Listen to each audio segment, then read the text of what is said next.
বাস্তবের কথা বলছি। তাহলে এগুলো কি খোদার উপরে খোদগরি? আল্লাহ আল্লাহ রহমতের চিন্তার ঊর্ধ্বে আমাদের এই চিন্তা ভাবনা আমরা খাটাচ্ছি। জি, কোরআন বলল নারীর জন্য পর্দা ফরজ। জি, আর যত দিন যাচ্ছে আমরা তত নারীদেরকে মডার্ন বানাচ্ছি। জি, এখান থেকে 20-40 বছর পূর্বে একটু সন্ধান করুন বড় লোকের কাছে, আগে বিয়ে বাড়িতে মেয়ে ছেলে খুঁজে পাওয়া যেত না। এখন ঘরের জায়গা থেকে শুরু করে খাওয়ার জায়গা সব ঘরের বউ আর মেয়েদের দখল করে। মনে হচ্ছে সব ক্লোরোফাইন ইনজেকশন, কেউ কিচ্ছু বলে। সত্যি না মিথ্যা? কি হচ্ছে সব? আমি আজকে 40 বছর ধরে বেপরোয়া, 40 বছর। জি, প্রথম দিকে দেখতাম বিয়ে বাড়িতে কিছু বাচ্চা কাচ্চা যেত, কিছু মাঝ বয়সী লোক এবং অনেক মুরব্বী টাইপের লোক থাকত। এখন সেসব আর পাওয়া যায় না।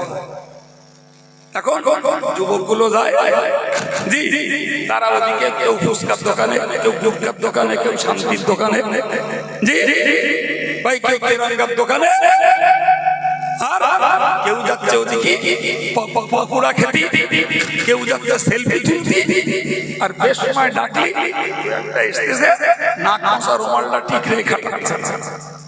আর দুই একটা পুরো দাদা নানা যদি থাকে ধরে নিয়ে যাচ্ছে, ও তিনি একটা থম,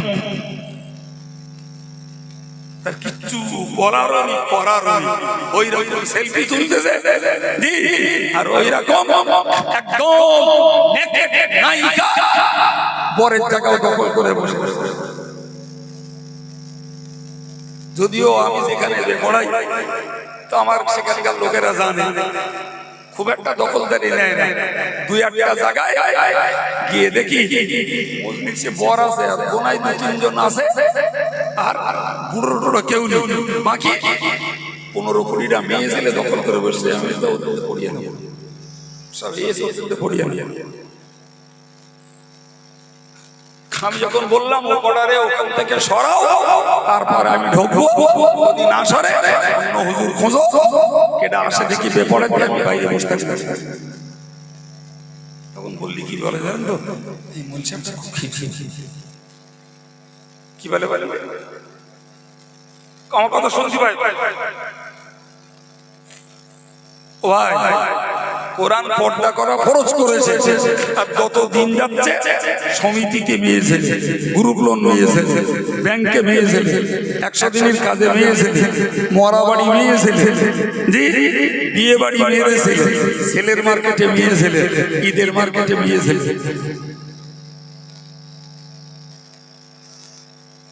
কিছু বোঝা যাচ্ছে? জি প্রিয় ভাইরা আমার, মনে রাখবেন কোরআন এসেছে হুদাল লিল মুত্তাকিন, যারা ঈমানদার হয়েছে, এরপরে তারা আল্লাহওয়ালা হতে চায়, তারা পরেজগার হতে চায়, তারা আল্লাহ ভীতু বান্দা হতে চায়, তাদের জন্য এই কোরআনে রয়েছে পথের আলো। কারণ কোরআনে বর্ণিত আছে ইসলামী বিধান, কোরআনে বর্ণিত আছে রীতিমতো কবরের আযাবের কথা, হাসরের দিনের কথা, কিয়ামতের বিচারের কথা, পুলসিরাতের কথা। কোরআনে রয়েছে কিয়ামতের দিনে আমলনামা বাম হাসতে আসতে পারে এবং পাপের পাল্লা ভারী হয়ে যেতে পারে এবং জাহান্নামে কঠিন শাস্তির কথা কোরআনে মওজুদ। ফলে এই কোরআন যদি ঈমানদাররা পড়ে, তাদের ভিতরে আল্লাহর ভয় ঢুকবে, জাহান্নামের ভয় ঢুকবে, তাদের ভিতরে হাসরের ভয়াবহ কাণ্ডের ভয় ঢুকবে, কবরের আযাবের ভয় ঢুকবে। তবেই কোরআন তাদের জন্য পথের আলো হবে। সুতরাং আমাদের সর্বনাশ হয়ে গেছে ভাই, সর্বনাশ হয়ে গেছে। এরা যদি তাফসীরুল কোরআন মাহফিল নাম না দিত, তাইলে আর এত করে শুনতে হতো। হয়তো বড় মিয়া বলবে সামনে বছর ও নামাজ দিও না, আবার কি বলবেন তার ঠিক নেই, আর নাম দাও ও হুজুর জানার জি। একটা কথা বলে বক্তব্য ছাড়ছি, আমরা রোগী হই, আমরা রোগী হয়ে ডাক্তার বাবু আমার রোগের বিবরণ শুনে একটা প্রেসক্রিপশন করে। এখন ডাক্তার বাবু প্রেসক্রিপশন করে দিয়েছে, এখন যে বেটা রোগী সে ভালো ইংরেজি পড়তে পারে, ডাক্তার বাবু প্রেসক্রিপশনটা বাড়িয়ে গেছে, এনে দু চারবার পড়ে পড়ে প্রেসক্রিপশন সব মুখস্থ করে ফেলেছে। জি জি জি, ডাক্তার প্রেসক্রিপশন লিখে দিয়েছে, ফলে লেখা পড়ে মুখস্থ করে ফেলেছে। প্রেসক্রিপশন কি পড়ে মুখস্থ করার জন্য? প্রেসক্রিপশন নিতে হবে, ফার্মেসিতে দিতে হবে, ফার্মেসির সেলসম্যান ওষুধ দেবে, তার প্রয়োগ বিধি অনুযায়ী ওষুধটাকে অ্যাপ্লাই করতে হবে, তাহলে ডাক্তারি শাস্ত্র অনুযায়ী রোগ সারবে। আর ইমানদারকে ভাবতে হবে ওষুধ খাচ্ছি আল্লাহ সারালি সারবে। তাই বলে প্রেসক্রিপশন পড়ে মুখস্থ করার জন্য না বাবা। জি, বড় দুঃখের সঙ্গে বলছি, কোরআন হলো বিশ্ব মানব জাতি কবরের আযাব, হাসরের আযাব, জাহান্নাম থেকে বাঁচার, এই জাহান্নাম থেকে রক্ষা পাওয়া, এই রোগের প্রেসক্রিপশন হচ্ছে কোরআন। কারণ আমরা যত্ন করে বাড়ি রেখেছি, গোদরেজের আলমারিতে রেখেছি, সানসেটে রেখেছি, মসজিদে রেখেছি, মাঝে মধ্যে চুমু দেই, হাতে ধরি, মুখে ধরি, মাথায় তুলে রাখি, কোরআন থাকলে নিচে বসি, কোরআনের উপরে বসি না, আর কোরআন তাবিজ করি। নতুন বাড়ি উদ্বোধন করার সময় কোরআন পড়িয়ে নেই, দোকান উদ্বোধন করতে কোরআন পড়িয়ে নেই।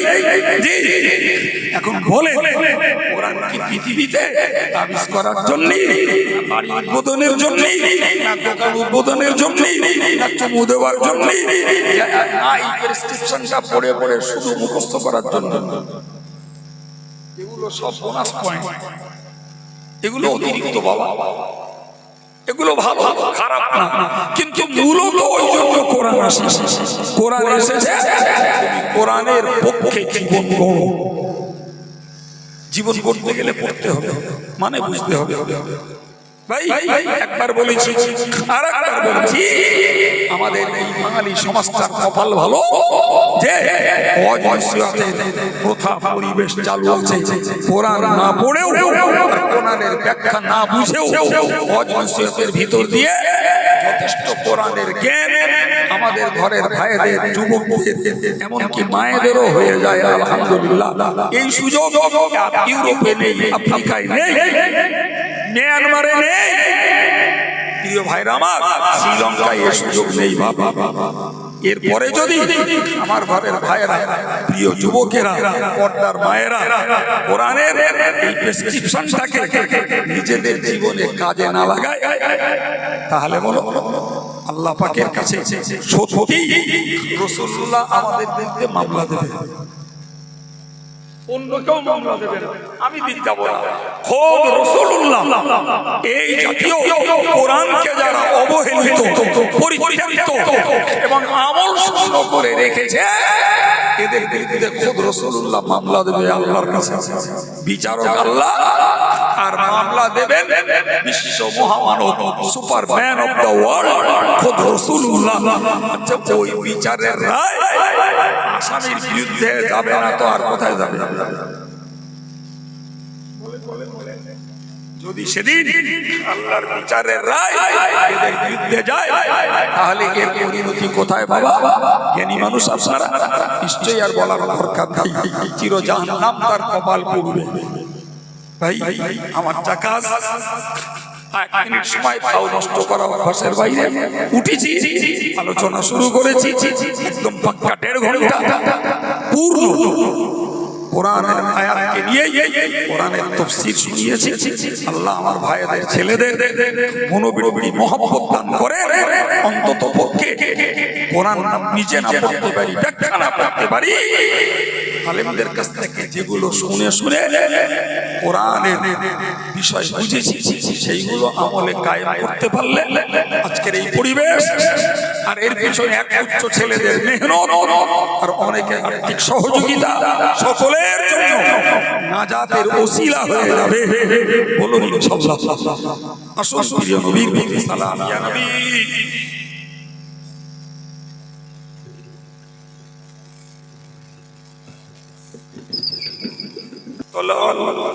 بدر علينا من سنية الوداع وجب الشكر علينا ما دعا لله داعين يا نبي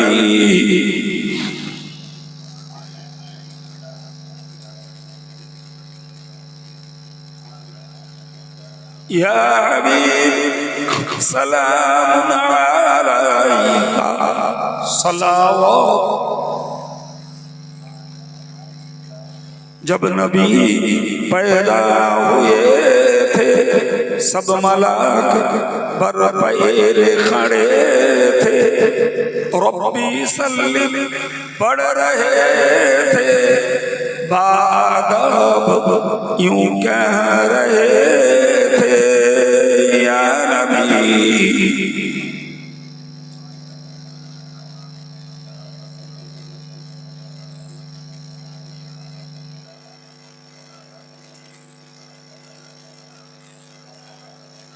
सल्लल्लाहु अलैका या रब्बी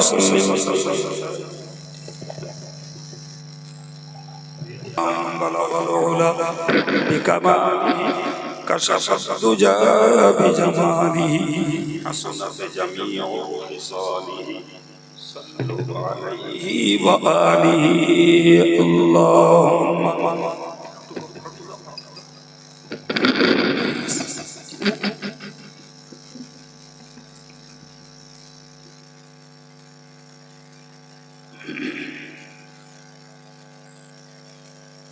সম্মানিত ভাইরা, আপনাদেরকে অনেক ভাইকে পেয়ে আমি যখন প্রথম এসেছিলাম তখন মনটা একটু খারাপ লাগছিল, বড্ড যেন লোক হালকা হালকা ছিল। মাশাআল্লাহ এখন মজলিসটা সুন্দর হয়েছে। তারপর দোয়ার শেষে সকলকে তাবারুকের দাওয়াত আর আপনাদেরকে এত লোককে পেয়ে স্মরণ করাচ্ছি জামিয়া রহমানিয়া রিসালাত সওয়াব পয়লা দোসরা ফাল্গুন। আমাদের হানাফিয়া মাদ্রাসা জামপুর রিসালাত সওয়াব 14ই মার্চ, সেটা আপনাদেরই একান্ত সহযোগিতায় চলে। তো আপনারা সেখানেও যাবেন, দৈনিকভাবে উপস্থিত আর্থিক সহযোগিতা করবেন। জামিয়া রিসালাত সওয়াব এবারও রোজার আগে হয়ে যাবে, হয়তো দুদিন পরেই রোজা হবে, পরের বছর থেকে রমজান মাসে পড়বে। তখন আমরা কি করব? আমরা সিদ্ধান্ত নিয়ে এবারের মজলিসে ঘোষণা করব। ফলে এবার যখন রোজা আগে আছে, যেমন যান তেমন আন্তরিকভাবে যাবেন। যারা সদস্য হন পারলে একটা করে সদস্য হয়ে স্থায়ী খাদেম হতে ভুলবেন না, অনুরোধ করব। এককালীন দান অনেকে দেন, যেমন দেন দেবেন। বিশেষত আমাদের সংগঠনের প্রথম মাদ্রাসা, আমার আব্বার অনেক কষ্ট ক্লান্তি ফসল বইকারা আদর্শ হিফজুল কোরআন ও রহমানিয়া হাই মাদ্রাসা, একদিকে মাধ্যমিক পর্যন্ত হাই মাদ্রাসা, অপরদিকে হাফিজি বিভাগ চলে। বহুদিন ধরে গোপালপুর 2 নম্বর অঞ্চলে বিভিন্ন গ্রামের মানুষদের আর্থিক দান সাহায্য সহযোগিতা রয়েছে। বিগত 3 বছর আব্বা ইন্তেকাল করেছেন, সেই প্রতিষ্ঠানটাও আমার দায়িত্বে চলে। আমি আপনাদের এখানেই সেই প্রতিষ্ঠানের জন্য দুটো সহযোগিতা চাই প্রতি বছর। এবারও চাইছি আল্লাহর রাস্তায় বইকারা মাদ্রাসার জন্য 20-50 টাকা 100 টাকা যেমন বিগত দিনেও দিয়েছেন, আজকেও দাবি রাখছি বঞ্চিত না করে কিছু সহযোগিতা রাখুন। কোরআনের শিক্ষাকে বাঁচিয়ে রাখার জন্য এই একবার এরা আনে বলে আপনাদের কাছ থেকে বলার একটু সুযোগ পাই। আমাদের বড় মিয়া যাচ্ছে, তুমি একটু যাও না। জি, আমি যুবকগুলোকে বলবো, যারা আমাদের সঙ্গে সালামে শরীক হয়েছে, ওয়াজও শুনেছে, দোয়ায়ও শরীক হবে, তাদের কাছেও যদি 2-5 টাকা থাকে, জি আল্লাহর রাস্তে একটু সহযোগিতা রাখুন। আজকের আমরা আপনাদের কাছ থেকে দিচ্ছি, এমন একদিন জীবনে আমাদের মরার পরে আসবে যেদিন মনে হবে আরো কিছু দিয়ে আসতে পারলে আজকে লাভ ছিল। যাই হোক, আমরা দান দেওয়া মানুষ, আমাদের দানে মসজিদ চলে, আমাদের দানে মাদ্রাসা চলে, আমাদের দানে এতিমখানা চলে, আমাদের দানে দিন দুঃখী সমাজের গরিবদের সেবা হয়, আমাদের দ্বারে কন্যাদায়গ্রস্তদের কন্যাগুলোকে পাত্রস্থ করা যায়। ফলে আল্লাহর শুকরিয়া, আমাদের দানের পরিমাণ হয়তো অনেক বেশি না, কিন্তু বহুমুখী দান আমরা করে থাকি। ভাই আল্লাহ আমাদের জন্য দুর্গতি থেকে হেফাজত করে, পারলৌকিক জীবনে এ দানের বিনিময়ে জাহান্নামের আগুন থেকে আল্লাহ আমাদেরকে নাজাত দেন, বলুন আমিন। সকলেই সুবহানাল্লাহ, আলহামদুলিল্লাহ, সূরা ফাতিহা শরীফ, ইখলাস শরীফ, কলেমা শরীফ যতটুকু পারেন একটু পড়ুন।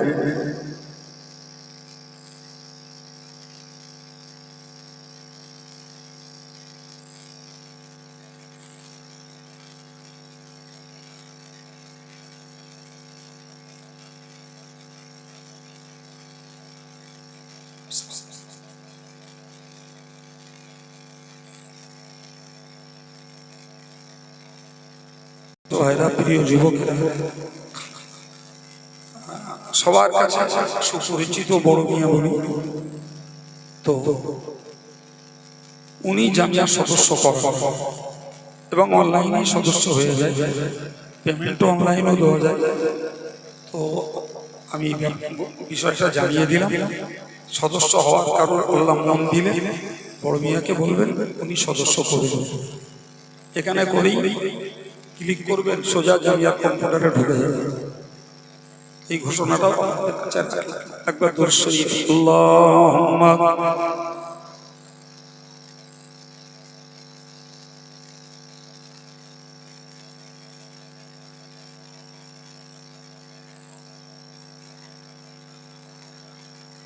اللهم آمين. الحمد لله رب العالمين، والصلاة والسلام على سيد المرسلين وعلى آله وصحبه أجمعين.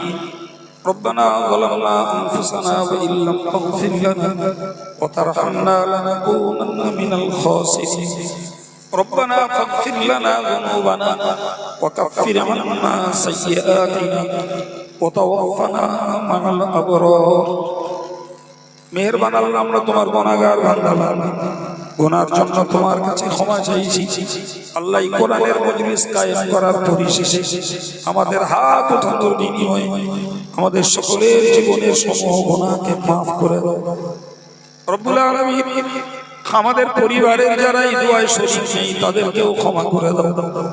খাস করে যারা ঈমান নিয়ে কবরে গেছে, ঈমানদার মুর্দাদেরকে তুমি মাফ করে দাও আল্লাহ। আমাদের ওয়াজ নসিহত, দোয়া, দরুদ, তাসবিহ, তাহলিল, নবীর দরবারে সালাম শরীফ, মেহমানদারির ব্যবস্থাপনা আল্লাহ, কোরআন শিক্ষা বাঁচানোর জন্য তোমার বান্দাদের দান আল্লাহ সমূহকে তুমি কবুল করে সন্তুষ্ট হয়ে রহমতের ভান্ডার থেকে যে সওয়াব মঞ্জুর করো। সর্বপরি আমাদের প্রাণ প্রিয় রাসূলের পাক রূহের সওয়াব বখশিশ করে দাও। হুজুরের আলাওলাদ আজওয়াজে মুতাহহারা, সাহাবায়ে কেরাম, তাবেঈন, তাবে তাবেঈন, পিরানে তরিকাত, বুজুর্গানে দ্বীন, হুজুরদের রূহের সওয়াব পৌঁছে আল্লাহ। সমস্ত নবীদের রূহের সওয়াব তুমি বখশিশ করো। চার মাযহাবের ইমাম, চার তরিকার পিরানে পীর হুজুরদের রূহের সওয়াব পৌঁছে খাস করে ফুরফুরা শরীফের দাদা হুজুর, তার আলাওলাদ, তার খলিফা, সকল হুজুরদের রূহের সওয়াব পৌঁছে রব্বুল আলামিন। মুজাদ্দিদে জামানের প্রধান খলিফা বসিরহাটের আল্লামা বড় মাওলানা সাহেব হুজুর দরগা পুরি সাহেব, হামিদি সাহেব, সরসিনা পীর সাহেব, কালিয়ানি সুফি সাহেব, পানিগোবরা হাফেজ সাহেব, হুজুর কিবলা সহ আমার আব্বাজি রূহের সওয়াব তুমি বখশিশ করে রব্বুল আলামিন। আল্লাহ, তামাম দুনিয়া জুড়ে যত তোমার মাহবুব বান্দা গুজরে গেছেন তাদের সকলের ওসিলা দিয়ে তোমার কাছে দোয়া চাইছি আল্লাহ।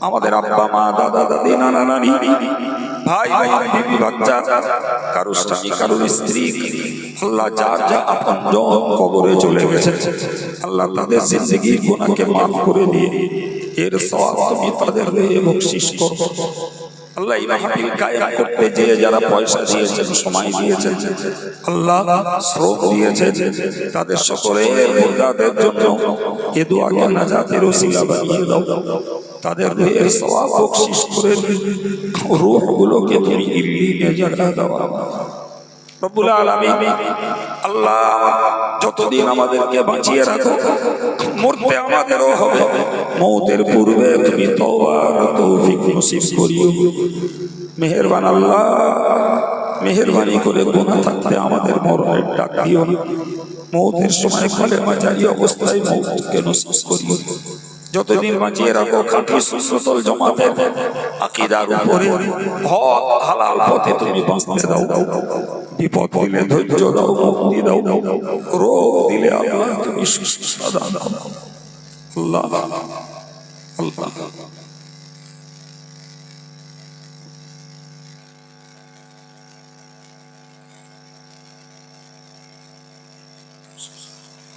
اللهم اشفها بشفائك وداويها بدوائك وعاصمها من الوهن والامراض والاوجاع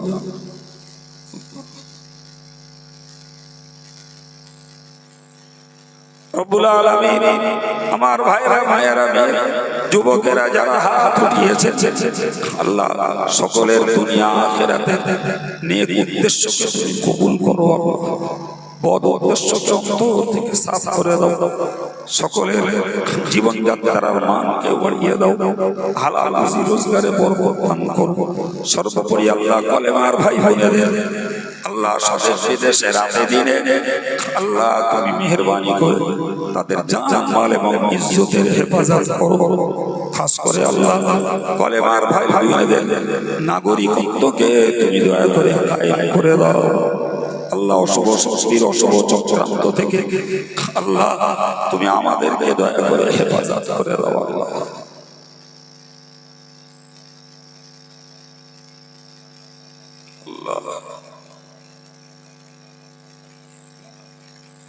সাল্লাল্লাহু তাআলা আলা নবিয়িল কারীম ওয়া আলা আলিহি ওয়া আসহাবিহি আজমাইন ওয়ারহামনা মাআহুম বিরহমাতিকা ইয়া আরহামার রাহিমিন وبحق لا إله إلا الله محمد رسول الله السلام عليكم সকলে কাতার দিয়ে বসে